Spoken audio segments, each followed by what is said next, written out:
Arizona, USA, 1909. Archaeologist Dr. G.E. Kincaid headed to the Grand Canyon to interview the Hopi people. Kincaid was a renowned archaeologist sponsored by the Smithsonian, the National Museum of the United States. Having a great interest in the Hopi tribe, he often visited the Grand Canyon to talk to the people. As he naturally became more acquainted with the Hopi chief, Kincaid was eventually told something quite profound. It was that there was a megalopolis beneath the Grand Canyon. The chief also added that the Hopi ancestors did not build the underground city, but instead discovered it, and that the city appeared to have been built a long time ago. Kincaid, who had become very interested, asked about the entrance and additional information regarding the city, but unfortunately the chief said that he could not say anything more, as it was a secret passed down the generations. With the sparse information he had received from the chief, Kincaid tried deducing the location of the entrance to the underground city, and it was at Green River, Canyonlands, Utah, where he began his exploration. In search of the entrance to the underground city, he traveled by a wooden boat, accompanied by his assistant. At the time, artificial structures such as the Glen Canyon Dam did not exist, allowing them to move freely through the river.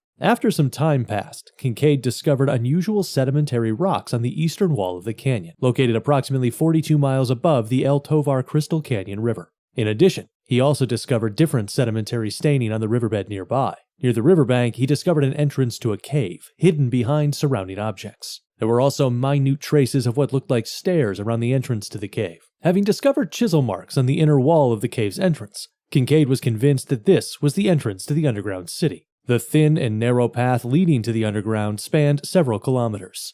It is said that after a long time spent underground, Kincaid finally discovered a man-made gate that appeared to be the real entrance to the city. The city was formed as if carved out of giant rocks, with dozens of passageways spreading out like spokes from a large space that looked like a communal hall. The rooms located at the end of the passageways led to even more rooms, and it is presumed that the number of rooms was in the hundreds. The rooms were mostly square-shaped. There were round and cylindrical passageways in the walls and the ceiling which looked like some sort of water supply or ventilation system. It is said that the most surprising thing was the giant stone statue in the communal hall. This is what Kincaid had to say about the stone statue. The stone statue was sitting cross-legged and holding a flower in his hand. The flower was either a lotus or a lily. Considering that valuable relics were scattered around him, he seemed to be some sort of god regarded as sacred by the locals. The appearance of the stone statue was especially surprising, as it was very similar to that of a person of Asian descent. In fact, it closely resembled Buddhist statues of Buddha. Kincaid also discovered a large number of weapons made of copper and ceramics with unusual designs. Some of them had drawings on them, which were presumed to be ancient hieroglyphs. According to Kincaid, they looked quite similar to the ancient Egyptian hieroglyphs.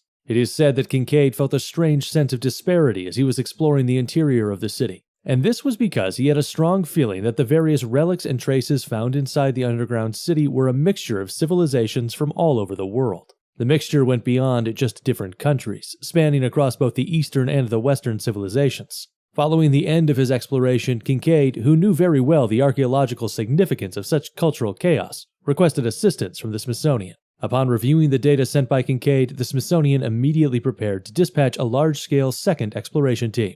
The fact that there was a megalopolis existing beneath the Grand Canyon leaked to the outside and was followed by an article published in Arizona Gazette, a local newspaper in Arizona, USA. And so Kincaid began the second exploration of the underground city, alongside Professor S.A. Jordan and approximately 30 investigators dispatched from the Smithsonian. The second exploration revealed even more surprising facts. As they were looking around the basement, they discovered an extremely large and spacious room. Inside were hundreds of mummies wrapped in linen. The average height of the mummies was 9 feet. In addition, all the mummies appeared to be male, seemingly related to an ancient hierarchical culture. Being familiar with rumors regarding the existence of a civilization of giants during ancient times, Kincaid and Jordan were strongly convinced that the mummies were evidence of such a civilization. Considering the number of mummies and rooms, it is presumed that the underground city could accommodate at least 50,000 people. Unfortunately, they could not explore every single room. The sheer number of rooms was not the only problem, as there were also places that were unfit for exploration, such as tightly locked rooms and rooms that could only be accessed from above. Moreover, Kincaid had strong doubts about one of the rooms. There was a large, unlocked room that we could just bring ourselves to enter. But the smell emanating from the room was so foul that we felt lightheaded. I tried shining my flashlight around the entrance, but it was far from enough to break through the darkness inside the room. If that was traces of gas intentionally released by the ancient people, whatever was hidden inside the room could not have been ordinary. At the time, the underground megalopolis of the Grand Canyon was featured in media articles, gathering much attention. However, no additional information about the underground city was announced after the second exploration. This was because the authorities in Washington, D.C., who had been informed of the exploration details by the Smithsonian, ordered the immediate closure of the cave. People waited, hoping for Kincaid to reveal the truth, but since then, news about him could not be found in any media.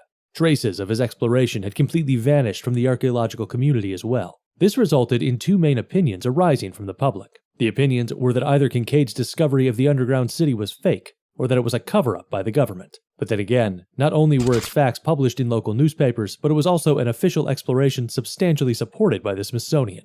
Kincaid, of course, was also a real-life archaeologist. Also, in most cases of fake news, there are groups or individuals making profits from such false reports. However, not a single person benefited from the news about the megalopolis beneath the Grand Canyon. There were no books, TV documentaries, or movies regarding the topic. Not only that, but Kincaid himself had simply disappeared without a trace.